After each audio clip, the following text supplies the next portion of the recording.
وہ آنکھیں آپ کہاں سے لاؤ گے؟ وہ دور کہاں سے لاؤ گے جو محمد الرسول اللہ صلی اللہ علیہ وسلم صبح ہوتی تھی کچھ صحابہ آ کر نبی کا دیدار کرتے تھے، نبی علیہ الصلاۃ والسلام کا انتقال ہو گیا، صحابی کو اس کا پتہ نہیں تھا، اس کی خبر نہیں تھی، وہ دور کہیں رہتے تھے، بدوی اور دیہاتی صحابہ تھے، جب ان کو خبر ہوئی انہوں نے قسم کھا لی کہ میں جب تک زندہ رہا میرے محبوب سرکار دو عالم جناب محمد رسول اللہ صلی اللہ علیہ وسلم کی جب تک زندگی باقی رہی تب تک میں روزانہ صبح جا کر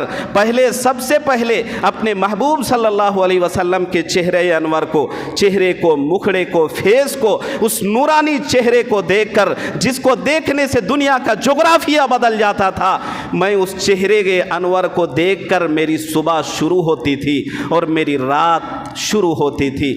یعنی دن ختم اور رات ہوتی تھی۔ وہ صحابی نے قسم کھا لی میرے نبی کے انتقال کے بعد جب میرے نبی نہیں رہے تو آج سے ان آنکھوں کو میں رکھوں گا نہیں، جب میں صبح دیکھوں گا میرے نبی کا مجھے دیدار نہیں ہوگا۔ انہوں نے اپنے آنکھیں ضائع کر لی، اللہ سے دعا کی اے اللہ اب ان آنکھوں کا کیا فائدہ، کائنات کے سردار کو تو نے اٹھا لیا ہے۔ انہوں نے دعا مانگی، اللہ نے ان کی بینائی سلب کر لی۔ تو بڑا سے بڑا بنا جا سکتا ہے، فقیہ بن سکتے ہیں، مفتی بن سکتے ہیں، بڑا سے بڑے جو ہے نا مجاہد، محقق، مدون بن سکتا ہے، لیکن صحابی بننا یہ ممکن نہیں ہے۔ بہرکیف میں یہ عرض کر رہا تھا کہ آج جو میرا ٹاپک ہے وہ امام اعظم ابو حنیفہ رحمۃ اللہ علیہ کے بارے میں، کہ کسی بھی شخصیت کو پرکھنے، جاننے، سمجھنے اور ان سے استفادہ، جس کو فائدہ کہتے ہیں، فائدے کے لیے، یا ان کو اگر آپ اپنا آئیڈیل بنانا چاہتے ہیں، رول ماڈل بنانا چاہتے ہیں، تو اس کے لیے آپ کو ضروری ہے کہ ان کی زندگی کا خاکہ آپ کے سامنے ہونا چاہیے کہ وہ سوتے کیسے تھے، اٹھتے کب تھے، کتنا سوتے تھے، کب اٹھتے تھے، دن بھر کے نظام الاوقات ان کا کیا ہوتا تھا، 24 آورس وہ کیا کرتے تھے، نماز ان کی کیسی ہوتی تھی، تہجد وہ کتنا پڑھتے تھے، اور رات میں قرآن کریم کس قدر ان کی تلاوت ہوتی تھی، ذکر و اذکار کا عالم کیا تھا، ان کی علمی مقام و مرتبہ کیا تھا، ان کی زہادت اور تقوی، امانت اور دیانت کا عالم کیا تھا۔ جب تک ان تمام چیزوں کے مجموعے کو ہم اچھی طرح نہیں جان لیں گے، اس شخصیت کو پرکھنا اور اس پر عمل کرنا اور اس کو رول ماڈل بنانا اور اس کو آئیڈیل بنانا لوگ پسند نہیں کرے گا کسی مجہول آدمی کو کہے امام مان لو، جس کے بارے میں کچھ عطا پتہ نہیں، کہاں کا ہے، کیا ہے، کتنا پڑھا ہے، علم نہیں ہے، کہے گا بھائی اس کے بارے میں تو کوئی جانکاری نہیں، کوئی انفارمیشن نہیں ہے، تو پھر کیوں کر اس کو ہم امام رکھ لیں، ان کو تو آتا ہے نہیں آتا ہے، کتنا آتا ہے، صحیح آتا ہے نہیں آتا ہے، ان چیزوں میں سے کسی ایک کا صحیح جواب ہمارے پاس بھی نہیں اور یہ بھی نہیں دے سکتا، اور نہ اس کے بارے میں کوئی تیسرا ویکتی جو ہے نا آئی وٹنس بن کے اس کی گواہی دے سکتا ہے۔ تو کچھ تو بہرکیف میں یہ بتانا چاہ رہا کہ امام اعظم کے بارے میں جب ہم ان کو سمجھیں گے کہ ہم پوری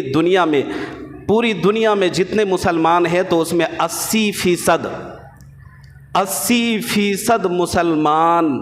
حضرت امام اعظم ابو حنیفہ رحمۃ اللہ علیہ کے پیروکار تھے، یعنی ان کے مسلک پر چلتے ہیں اور چل رہے ہیں، اور یہ قیامت تک انشاءاللہ یہ سلسلہ چلتا رہے گا۔ حضرت امام اعظم ابو حنیفہ رحمۃ اللہ علیہ کا نام نعمان بن ثابت، یاد رہے گا کیا نام؟